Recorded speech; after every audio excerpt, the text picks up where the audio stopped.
اعوذ باللہ من الشیطان الرجیم بسم اللہ الرحمن الرحیم الم تر الى الملأ من بنی اسرائیل من بعد موسى اذ قالوا لنبي لهم ابعث لنا ملكا نقاتل في سبيل الله قال هل عسيتم إن كتب عليكم القتال ألا تقاتلوا قالوا وما لنا ألا نقاتل في سبيل الله وقد أخرجنا من ديارنا وأبنائنا فلما كتب عليهم القتال تولوا إلا قليلا منهم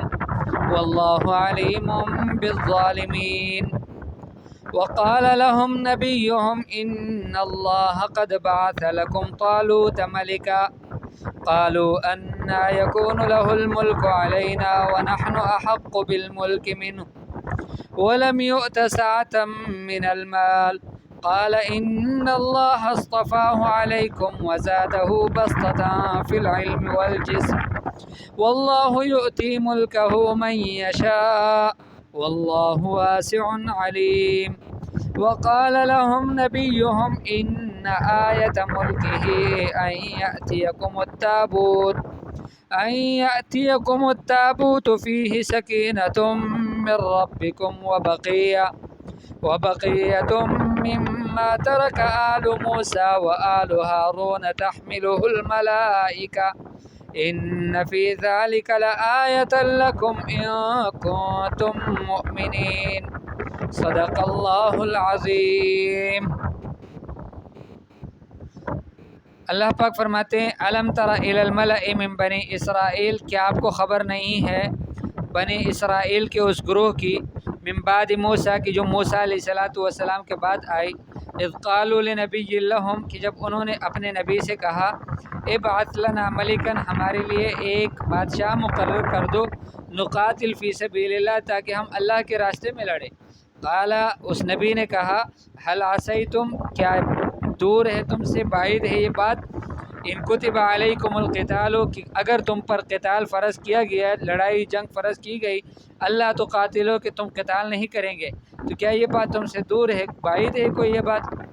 قالوا، وہ کہنے لگے وما لنا الا نقاتل فی سبیل اللہ، ہمیں کیا ہو جائے گا کہ ہم اللہ کے راستے میں جنگ نہیں کریں گے، لڑیں گے نہیں، وقت اخرجنا من دیارنا، اور حال یہ ہے کہ ہم نکالے گئے ہیں اپنے شہروں سے، وابنائنا، اور اپنے بیٹوں سے،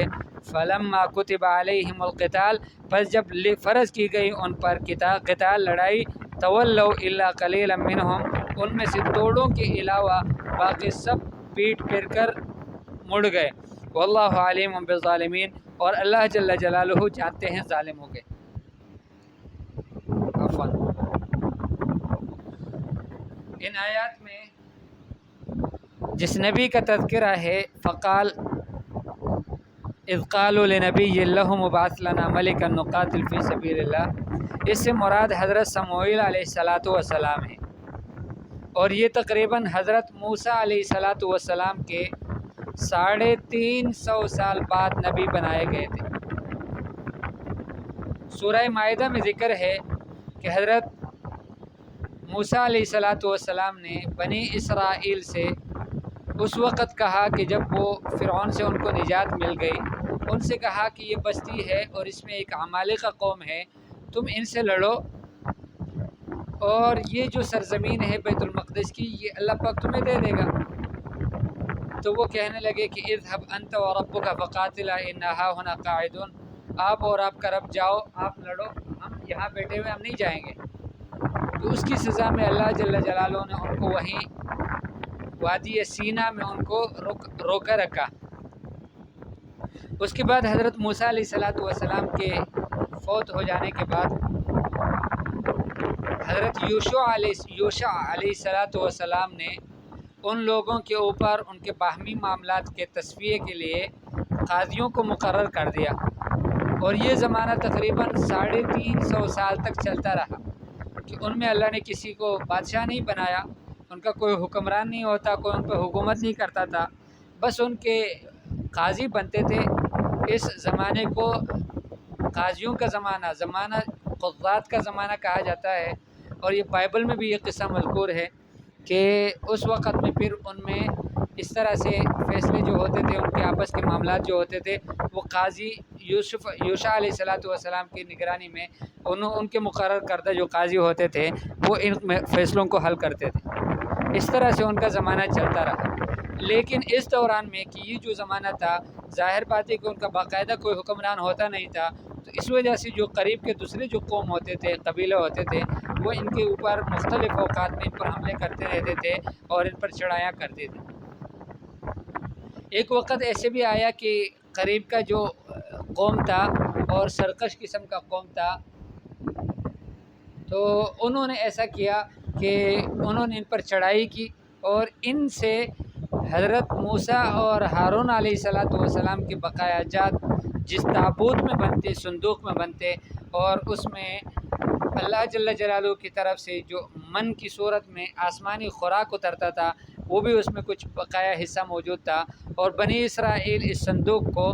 برکت کے لیے رکھا کرتے تھے کہ جب کبھی ان کو جنگ کے لیے، لڑائی کے لیے جانا ہوتا، اپنے سامنے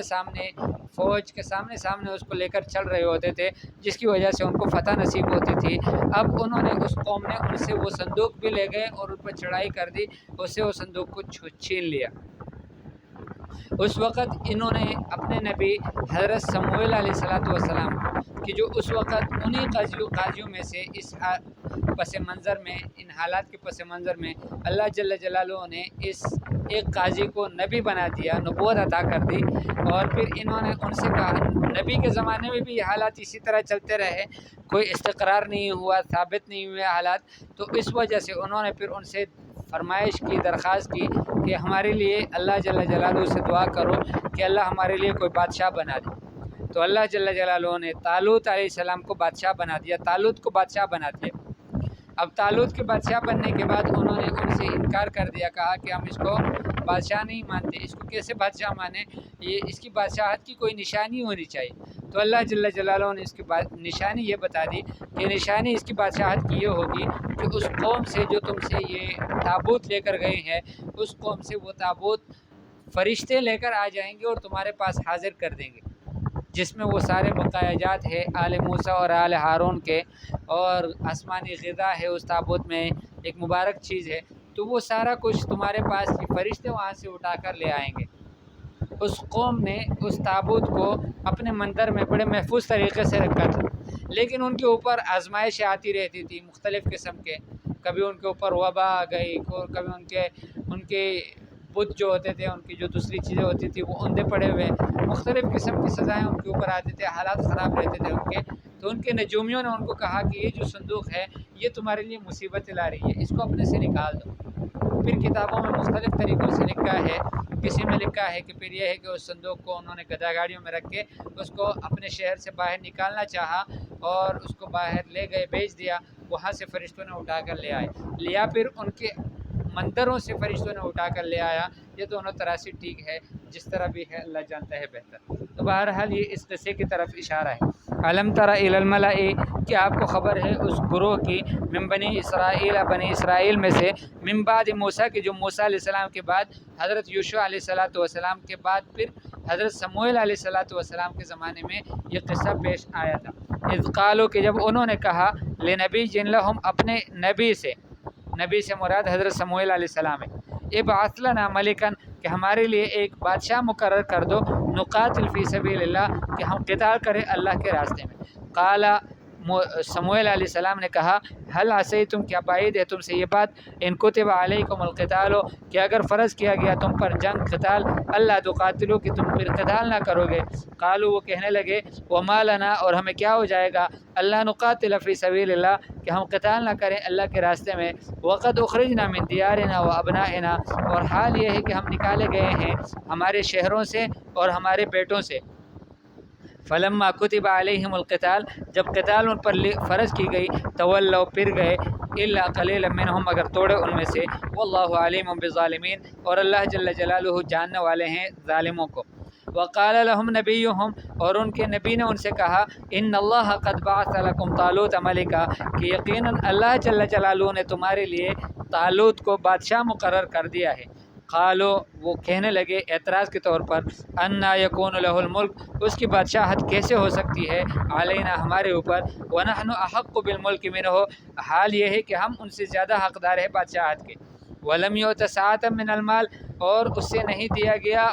فراخی گنجائش وسعت مال کی وسعت بھی اس کی نہیں ہے کوئی بڑا مالدار شخص بھی نہیں ہے تو وہ بادشاہ ہمارا کیسے بنا ہم تو اس سے زیادہ مالدار ہے ہم زیادہ حقدار ہے بادشاہت کے قالا اس نبی نے کہا سموئیل علیہ السلام نے ان اللہ اصطفاہ علیکم یقیناً اللہ نے اس کو پسند کیا ہے اختیار کیا ہے تم پر وزادہ ہو اور اس کو زیادہ کیا ہے بسطۃ فی العلم والجسم فراخی میں علم میں بھی اس کو اور جسم بھی اس کو واسع مقدار میں دیا ہے اور علم بھی واسع مقدار میں دیا ہے بڑے جسم کا مالک اور بڑے علم کا مالک اس کو بنایا ہے واللہ یؤتی ملکہ من یشاء واللہ یؤتی ملکہ من یشاء اور اللہ جل جلالہ اپنے ملک اور بادشاہت جس کو چاہتے ہیں دیتے ہیں واللہ واسع علیم اور اللہ وسعت والے ہیں جاننے والے ہیں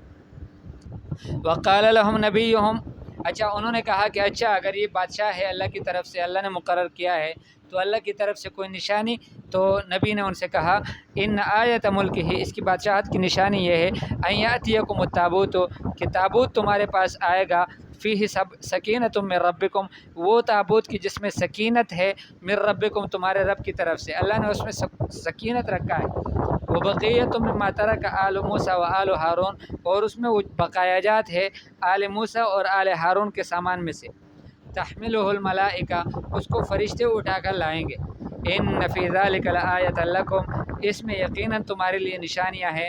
نشانی ہے ان کنتم مؤمنین اگر تم ایمان والے ہو فلما فصل طالوت بالجنود یہ انشاءاللہ اگلے سبق میں پھر پڑھیں گے اللہ جل جلالہ ہمیں اپنے احکام بغیر کسی چون چرا کے قبول کرنے کے اور ماننے کی توفیق نصیب فرما دیں وصلی اللہ تعالی علی خیر خلقہ محمد وآلہ واصحابہ اجمعین آمین برحمتک یا ارحم